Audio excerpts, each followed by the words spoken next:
الحمدللہ، اللہ تعالیٰ کا لاکھ لاکھ شکر ہے کہ مالک الملک نے اپنی یاد کی توفیق اور موقع عطا فرمایا۔ لاکھوں اور کروڑوں درود حضرت محمد مصطفیٰ صلی اللہ علیہ وآلہ وسلم پر، جن کے طفیل مالک الملک نے یہ مہربانی عطا فرمائی۔ سامعین کرام، اللہ تعالیٰ نے قرآن پاک میں ارشاد فرمایا، اعوذ باللہ من الشیطان الرجیم، بسم اللہ الرحمن الرحیم، اور ہم نے ہدایت دی زکریا اور یحییٰ اور عیسیٰ اور الیاس کو، سب صالحین میں سے تھے، اور اسماعیل اور یسع اور یونس اور لوط کو، اور ان سب کو فضیلت دی ہم نے سارے جہان والوں پر، اور ہدایت دی ان کے کچھ باپ دادوں کو اور ان کی اولاد اور ان کے بھائیوں کو، اور ہم نے چن لیا ان کو اور ہدایت دی ان کو راہ راست کی۔ یہ اللہ تعالیٰ کی ہدایت ہے، رہنمائی کرتا ہے اس کے ساتھ جس کو چاہے اپنے بندوں میں سے، اور اگر وہ شرک کرتے تو ضرور ضائع ہو جاتا ان سے وہ جو وہ کرتے تھے۔ یہ وہ لوگ تھے عطا کی تھی جن کو ہم نے کتاب اور حکمت اور نبوت، تو اگر انکار کریں اس کا، یہ تو ہم نے مقرر کر دیے ہیں اس کو ماننے کے لیے ایسے لوگ جو اس کا انکار کرنے والے نہیں۔ یہی وہ لوگ ہیں جن کو ہدایت دی تھی اللہ تعالیٰ نے، تو انہی کے طریقہ کی پیروی کرو۔ آپ صلی اللہ علیہ وآلہ وسلم فرما دیں، میں نہیں مانگتا تم سے اس پر کچھ اجرت، نہیں ہے وہ مگر نصیحت سارے جہانوں کے لیے۔ پچھلے فرمان الہی میں آپ نے حضرت ابراہیم کا جواب سنا جو آپ نے مشرکین کو دیا کہ تم میرے ساتھ کیوں جھگڑتے ہو، مجھے ڈراتے ہو بتوں سے جن کی تم پرستش کرتے ہو اللہ تعالیٰ کے ساتھ، حالانکہ اللہ تعالیٰ نے ان بتوں کو ساتھ ملانے کے لیے تم پر کوئی دلیل نہیں اتاری۔ میں نہیں ڈرتا ان بتوں سے، بلکہ میں اللہ تعالیٰ سے ڈرتا ہوں، وہ جس کو چاہے سزا دے، اور وہی مالک و خالق اور رب ہے۔ جھگڑا کرنے کی بجائے تم موازنہ کرو کہ میں حق پر ہوں یا تم بے جان بتوں کی پرستش کرتے ہو، اور میں اللہ رب العالمین کی، جو پیدا کرتا ہے مارتا ہے، جو خالق اور مالک ساری کائنات کا ہے۔ عقل سے کام لو اگر تم میں عقل ہے۔ اس فرمان میں اللہ تعالیٰ نے فرمایا کہ ابراہیم کی یہ پختہ دلیلیں جو انہوں نے دل جمی سے مشرکین کو دیں، وہ اللہ تعالیٰ نے انہیں فتح کے لیے دی تھی، چانچہ آپ کو فتح ہوئی، اور اللہ تعالیٰ نے حضرت ابراہیم کے درجات بلند فرمائے۔ اللہ تعالیٰ اپنی حقیقت بھی بیان فرماتا ہے کہ وہ حکمت والا اور سب کو جاننے والا ہے۔ اس کے ساتھ آپ کو بتایا تھا کہ مشرکین کو حضور نبی کریم صلی اللہ علیہ وآلہ وسلم نے مخاطب کیا اور ان کی اپنی تاریخ ان کو یاد دلائی، جو ان کے آباء و اجداد کا جھگڑا حضرت ابراہیم سے ہوا تھا۔ کیا وہ بے خبر تھے اس جھگڑے سے؟ ہرگز نہیں۔ ان کو حضرت ابراہیم جو ان کے دادا تھے کی پوری تاریخ معلوم تھی، پھر اس سے وہ سبق حاصل کیوں نہیں کرتے تھے، اور پھر ان بتوں کو پوجنا شروع کیا جن کی بے عزتی حضرت ابراہیم نے کی تھی، اور حضرت ابراہیم کو تکلیفیں دی اور فتح حضرت ابراہیم کی ہوئی، اور بتوں کو ماننے والے نیست و نابود ہو گئے۔ پھر کیا وجہ تھی کہ یہ لوگ وہی تباہی والی تاریخ دہرا رہے تھے؟ صاف ظاہر ہے کہ ان کی نسبت حضرت ابراہیم سے ٹوٹ گئی تھی۔ شیطان ان کے دل و دماغ پر قابض ہو چکا تھا، وہ ظلمت میں ڈوبے ہوئے تھے، انہیں صحیح بات سجائی ہی نہیں دیتی تھی، اچھی بات بری اور بری بات اچھی لگتی تھی، اور یہی وجہ ان کی تباہی اور محرومی کا سبب بنی۔ گویا نسبت رسولی صلی اللہ علیہ وآلہ وسلم سے دل و دماغ روشن ہوتے ہیں، انسان کو صراط مستقیم دکھائی دیتا ہے، اس سے محبت اور اس پر چلنے کی توفیق اور ہمت پیدا ہوتی ہے۔ نبی پاک صلی اللہ علیہ وآلہ وسلم کے غلاموں نے اس نسبت کی بدولت اللہ تعالیٰ اور رسول پاک صلی اللہ علیہ وآلہ وسلم کو راضی کیا۔ خواہش دولت کے حصول کے لیے ان کو سب کچھ قربان کرنا پڑا، لیکن چند لوگوں نے یہ نسبت چھوڑی، وہ پھر شیطان کے قبضے میں چلے گئے اور دین کو دنیا پر قربان کر دیا، اور کربلا کا ظلم عظیم واقعہ ہوا۔ اس کے لیے نسبت رسولی صلی اللہ علیہ وآلہ وسلم مسلمان مومن اللہ تعالیٰ کا بندہ اور رسول صلی اللہ علیہ وآلہ وسلم کا غلام بننے کے لیے ضروری ہے۔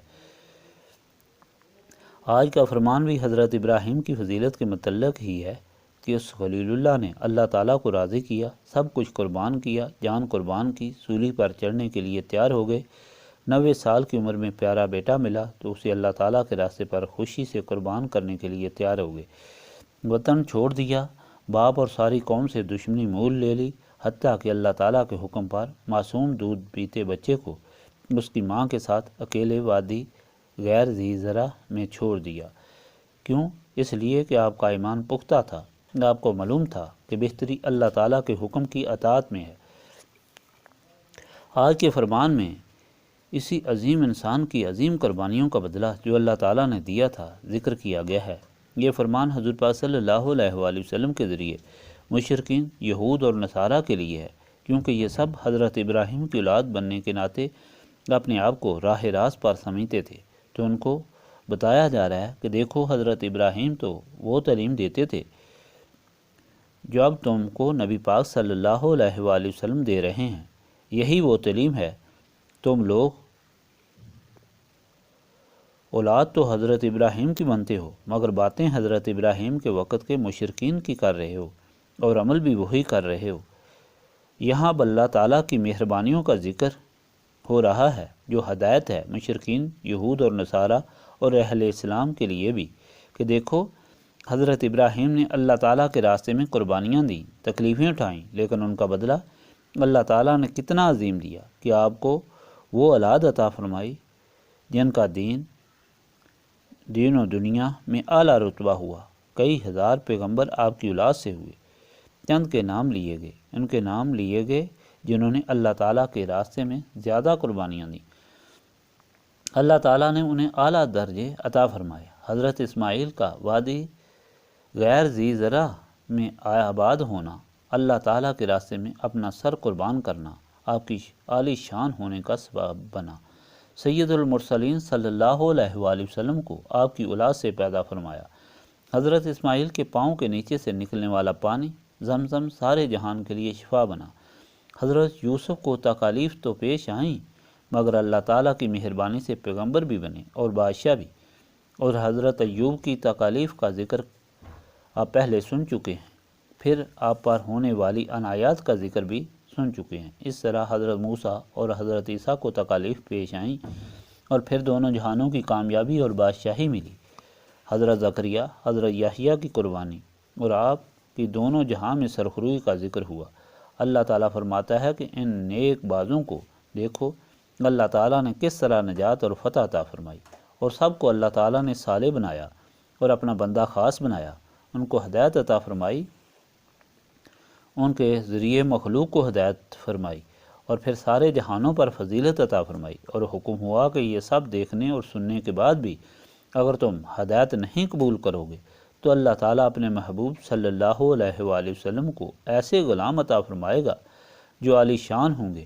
اور نبی پاک صلی اللہ علیہ وآلہ وسلم کو حکم ہوا کہ آپ صلی اللہ علیہ وآلہ وسلم اپنی تبلیغ جاری رکھیں جو آپ صلی اللہ علیہ وآلہ وسلم کے پیش رو کرتے چلے آئے۔ ان اللہ ربی و ربکم فاعبدوہ ھذا صراط مستقیم، اور ان کو بتا دیں کہ آپ صلی اللہ علیہ وآلہ وسلم یہ تبلیغ اتنی مشکلات میں صرف مخلوق کی ہدایت کے لیے کر رہے ہیں اور ان سے کوئی بدلہ نہیں مانگتے۔ سامعین کرام، حضور پاک صلی اللہ علیہ وآلہ وسلم نے یہ تبلیغ جاری رکھی، لیکن قبول صرف انہوں نے کیا اور فائدہ صرف انہوں نے اٹھایا جنہوں نے نسبت رسولی صلی اللہ علیہ وآلہ وسلم اختیار کی، اور جنہوں نے نسبت رسولی صلی اللہ علیہ وآلہ وسلم اختیار نہ کی وہ بغاوت طغیانے میں غرق ہوئے، اور جو نام کے مسلمان بنے ان کا انجام بھی انہی بدبختوں کے ساتھ ہوا۔ اس لیے یہ تعلیم دی جاتی ہے کہ نسبت رسولی صلی اللہ علیہ وآلہ وسلم حاصل کرو۔ یہی تعلیم اللہ تعالیٰ نے قرآن پاک میں دی ہے۔ نسبت رسولی صلی اللہ علیہ وآلہ وسلم کی بدولت ہی اللہ تعالیٰ کی دی ہوئی ہدایت سے فائدہ حاصل ہو سکتا ہے۔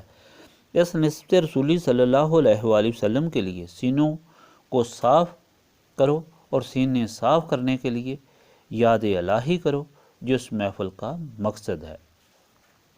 اللہم صلی علی سیدنا محمد وعلی آلہ وصحابہ صلاۃ تکون لنا مان من کل خوف، لا الہ الا انت سبحانک انی کنت من الظالمین، استغفر اللہ العظیم الذی لا الہ الا هو الحی القیوم واتوب الیہ۔ استغفر اللہ العظیم الذی لا الہ الا هو الحی القیوم واتوب الیہ استغفر اللہ العظیم الذی لا الہ الا هو الحی القیوم واتوب الیہ ربنا تقبل منا انک انت السمیع العلیم وتب علینا انک انت التواب الرحیم۔